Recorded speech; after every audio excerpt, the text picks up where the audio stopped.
हुए थे, चोरी किसी और ने की, लेकिन वो जो चोरी का धन उनकी दुकान में रख के भाग गया, पकड़े हो गए। इस प्रकार से जीवन में कई ऐसी मतलब जो है ना, कई अवस्थाएं ऐसी आती हैं हमारे जीवन में भी, जो हमारी गलती नहीं होती लेकिन उसका भुगतान हमें करना पड़ जाता है। कहीं ना कहीं जो है ना, समाज के सामने हम गलत साबित हो जाते हैं, जबकि वहाँ हमारी गलती होती ही नहीं। तो इस प्रकार के जो कार्य होते हैं हमारे जीवन में, वो कहीं ना कहीं हमारे किसी संकल्प की जो है ना, अवहेलना के कारण ही होती है। बोलिए श्री सत्यनारायण भगवान की। सूत जी बोले कि वैश्य ने मंगलाचार करके यात्रा आरंभ की और अपने नगर को छा। उनके थोड़ी दूर पहुंचने पर दंडी वेशधारी सत्यनारायण ने उनसे पूछा कि हे साधु, तेरी नाव में क्या है? अभिमानी मणिक हंसता हुआ बोला कि दंडी, आप तो उस क्या धन लेने की इच्छा है? मेरी नाव में तो बेल तथा पत्ते आदि भरे हैं। वैश्य का कठोर वचन सुनकर भगवान ने कहा, तुम्हारा वचन सत्य हो। ऐसा कहकर डंडी वहां से चले गए और कुछ दूर जाकर समुद्र के किनारे बैठ गए। डंडी के जाने पर वैश्य ने नित्य क्रिया करने के बाद नाव को ऊंची ऊंची देखकर अचंबा किया। नाव में बेल आदि देखकर मूर्छित हो जमीन पर गिर पड़ा। जब मूर्छा खुलने पर बहुत शोक करने लगा, तब उसका दामाद बोला कि आप शोक नहीं करें, यह डंडी का श्राप है। अब देखो, वो नाव में धन आदि लेकर के वापसी घर जा रहा था, तो एक कोई भगवान की माया रहती होगा ना। तो एक कई बार नहीं कहते कि भाई वो इंसान मेरे जीवन में भगवान के स्वरूप ही आया। कई बार ऐसी परेशानियों में, कठिनाइयों में फंस जाते हैं, और कुछ लोग ऐसे हैं, परमात्मा उनको भेज देता है कि वो कठिनाइयों से हमें निकाल देते हैं। तो उनको हम भगवान समतुल्य तो मानते हैं। जैसे भाई कोई ब्राह्मण है, कोई तपस्वी है, कोई आपको ऐसा रास्ता दिखा दे कि आपके जीवन की कठिनाइयां कम हो जाएं, तो उसको भी तो आप भगवान के समतुल्य ही मानते हैं, है ना। तो इस प्रकार से कोई डंडी जो है महात्मा का स्वरूप लेकर के परमात्मा आए, बोले भाई तेरी नाव में क्या है? तो बोले भाई इसमें तो बेल पत्ते भरे। उसने ऐसा क्यों कहा? उसने सोचा कि भाई महात्मा कुछ मांगेगा, अगर तू बोलेगा भाई धन है, तो कहेगा कुछ धन मुझे दान में दो, ये सोचकर उसने ठीक है। अब ये जो है ना, जीवन में हमारे साथ होता है। कई बार अपने कने बोझ रहते हैं, लेकिन कोई मांगने वाला दरवाजे पर भाग यार, तू कोने मार्गन की भी, हम तो पहले दुखी हो रहे हैं, कह देते हैं ना। लेकिन थोड़ा बहुत देखो, जितना अपने पास उसमें से कुछ हिस्सा हमें दान में लगाना चाहिए, है ना जी। कई बार ब्राह्मणों से हमको कर्म करवाते हैं, मेरे आदि में तो देखो मेरा तो ये कर्म है नित्य का, और सब लोगों से, सब प्रकार लोगों से मिलता है। बहुत लोग ऐसे हैं जिनके पास मौज बाहर रहता है, बढ़िया कमा रहे, अभी फिर भी हाथ दे रहे पंडित जी, काम थोड़ा कम दक्षिणा कम दे। अब मेरा मन तो देखो, मैं तो कोई बात नहीं कि वो तो कम दे दो, पर जबरदस्ती आप मन से गरीब को मन दे। जब परमात्मा ने मौज कर रखी है, और जो वास्तविकता में गरीब है, जिसके पास कुछ है नहीं, वो बेचारा तो देखो वास्तव नहीं होता, वो कहता भी नहीं है, उसके अपने आप झलक जाते हैं, वास्तव नहीं आदमी गरीब इस चीज के हम योग्य नहीं। तो इस प्रकार से जबरदस्ती अपने को मन से जो है ना, कमजोर नहीं होना चाहिए। दामाद के वचन सुन वह डंडे के पास पहुंचा, अत्यंत भक्ति भाव से नमस्कार करके बोला कि मैंने जो आपसे असत्य वचन कहे थे उसको क्षमा करो। ऐसा कहकर महान साकोतुर हो रोने लगा।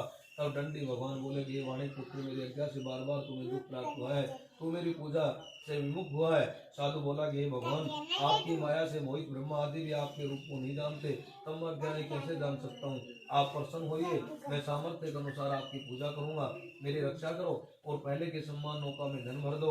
उसके भक्ति युक्त वचन सुनकर भगवान प्रसन्न हो गए, उसकी इच्छा अनुसार वर देकर अंतर्धान हो गए। तब उन्होंने नाव पर आकर देखा कि नाव धन से परिपूर्ण है। फिर वह भगवान सत्यदेव का पूजन कर साथियों सहित अपने नगर को चला। जब अपने नगर के निकट पहुंचा, तब दूत को घर भेजा। दूत ने साधु के घर जा उसकी स्त्री को नमस्कार कर कहा कि सेठ जी अपने दामाद सहित नगर के समीप आ गए हैं। ऐसा वचन सुन सती ने बड़े हर्ष के साथ सत्यदेव का पूजन कर पुत्री से कहा कि मैं अपने पति के दर्शन को जाती हूँ, तू कार्य पूर्ण करके शीघ्र आना। माता के वचन सुनकर बलाव की प्रसाद छोड़ पति के पास गई। प्रसाद की अवज्ञा के कारण सत्यदेव ने रुष्ट हो उसके पति को नाव सहित पानी में डुबो दिया। इस प्रकार से फिर से उसको कष्ट प्राप्त हुआ, क्यों कि वो पति के मोह में उसके प्रेम वश होकर के भगवान की भक्ति को बीच में छोड़कर चली गई। देखो जी, अब है ना, वैसे देखो संसार के हर रिश्ते नाते जो आज हमें प्राप्त हो, परमात्मा की कृपा से ही प्राप्त हुए हैं। कोई पत्नी है, कोई माता है, कोई बहन है, कोई पुत्री है, कोई पुत्र है, कोई है ना, कोई भाई है, कोई पिता है, कोई पति है। इस प्रकार से जितने रिश्ते हैं उस परमात्मा की ही देन है।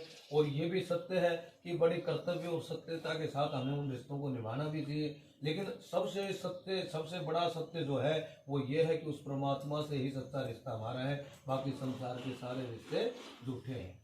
और उन रिश्तों में इतना भी हमें दिल में उनको नहीं बसाना चाहिए कि उनके निमित्त उनके वशीभूत होकर के हम अपनी सत्यता को, अपने कर्तव्यों को भूल जाएं, उस परमात्मा को, उन अच्छे कर्मों को भूल जाएं। ऐसा भी नहीं होना चाहिए, है ना। अब उसने जो है ना भगवान की भक्ति को भूल करके, अब जब ऐसा हुआ, एक सत्य व्यक्ता जो एक सत्य मतलब बोलते ना, कोई पतिव्रता नारी भगवान की बड़ी भगत थी, और इतनी बड़ी भगत थी कि वो पति की भी भगत थी। भाई पति की भगत थी बहुत बड़ी, तो वो पति की मूर्ति बना करके उसकी भी पूजा करती थी जब उसका पति कहीं बाहर चला जाता था, है ना। तो एक बार क्या हुआ कि उसका पति को जाना पड़ गया कहीं बाहर प्रदेश में कमाने के लिए। तो वो क्या करती थी कि कोई एक समय था उसने निहित कर रखा था, उस समय में वो उसकी मूर्ति बना करके परमात्मा की और पति की दोनों की पूजा करती थी। तो उस दिन जो था ना उसके पति का आने का समय था, और वो जो है अपने उसकी मूर्ति लगा करके पति की और पूजा करने लग गई।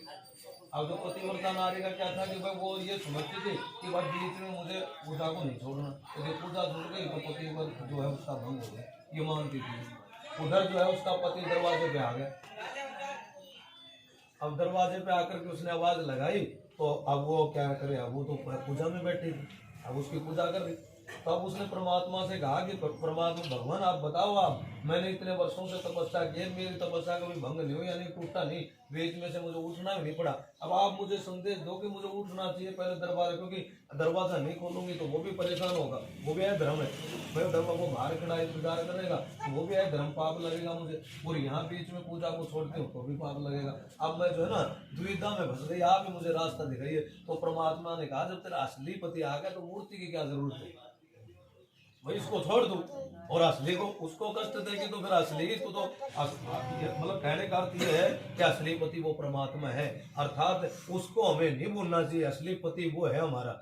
हर स्त्री पुरुष का पति जो है ना वो परमपिता परमात्मा है, और उसको हर इंसान को निश्चित तौर पे 5-10 मिनट हमारे जीवन का समय जो है ना उसके निमित्त हमें लगना चाहिए नियमित रूप से, और बच्चों में भी ये संस्कार आना चाहिए, तो जीवन में बहुत कम परेशानी आएगी। और बाकी रिश्ते है ना, बाकी सुख इस संसार के क्षणिक मात्र हैं, उनसे मन हमारा कभी नहीं भरेगा। जिस प्रकार एक बच्चा जब छोटा रहता है तो खिलौना जब प्रथम बार आप लाके देते हो ना, बड़ी खुशी उसको मिलती है, फिर धीरे धीरे वो खिलौना से को मन उचट जाएगा, फिर दूसरी चीज मिलेगी उसमें उसका मन लग जाता है। ऐसे बड़ा होते होते जब एक युवा बच्चा हो जाता है उसकी शादी करते तो पत्नी को पति में और पति को पत्नी में सुख प्राप्त लगने लगता है कि भाई अब मुझे संसार का सारा सुख मिल गया। थोड़े दिन बाद वो भी उब जाता है, और उसके बाद दूसरा सुख, फिर धन में नौकरी मिलती है, बोला भाई नौकरी मिल जाए ना मेरा बेटा ने तो सारा सुख हमारा घर में आ जाए, वो नौकरी मिल जाए जब भी, फिर थोड़ा दिन पाछा वे दुख चालू हो जाए। इस प्रकार से संसार में जब तक आप जिंदा रहोगे इच्छाएं आपकी बढ़ती रहेंगी, सुख कभी मिल ही नहीं सकती, क्योंकि इच्छाएं कभी पूरी होती नहीं। सबसे बड़ा सुख है जो है ना वो संतोष में है उस परमात्मा की भक्ति में, जिसमें आपने बोल दिया कि भाई संसार के सुखों में कुछ नहीं, क्षणिक मात्र का आनंद है, किसी भी चीज में है ना क्षण मात्र का ही आनंद है। आप वो करके देख लेना उस चीज को, कुछ मिनटों में कुछ पलों में वो सुख आएगा, उसके बाद जो है दिमाग बोले भाई कुछ नहीं था, है ना। हर आनंद हर सुख के अंदर यही मतलब क्षणिक मात्र आनंद है। और जब भगवान की भक्ति आप करते हो ना, बैठते हो उसका नाम लेते हो, एक अलग आनंद मिलता है, और वो आनंद कभी नहीं जाता। वो जब धीरे धीरे अगर आप में जुड़ गया ना और आपने परमानेंट उस चीज को करने लग गए तो जीवन में आपको उस आनंद से कोई विचल कर ही नहीं सकता, कोई हटा ही नहीं सकता। बड़ा आनंद आता है। किसी आप तीर्थ स्थान पे जाओ, वहां बैठ करके आप जब शांत वातावरण उसका नाम लोगे ना, अलग से ही आनंद प्राप्त होता है, और वो आनंद इन सांसारिक सुखों से बढ़ करके ऊपर है। बाकी तो हर चीज में थोड़ी देर रसगुल्ला खाया मिठो मुंह है, थोड़ी देर पाछे फिर को कड़वी देर घर करो है जी, ये तो संसार के सुख ऐसे हैं। कलावती अपने पति को न देख करके रोती हुई जमीन पर गिर गई। इस तरह नौका को डूबा हुआ था, कन्या को रोता देख दुखित हो बोला कि हे प्रभु, मुझसे मेरे परिवार से जो भूल हुई उसे क्षमा करो।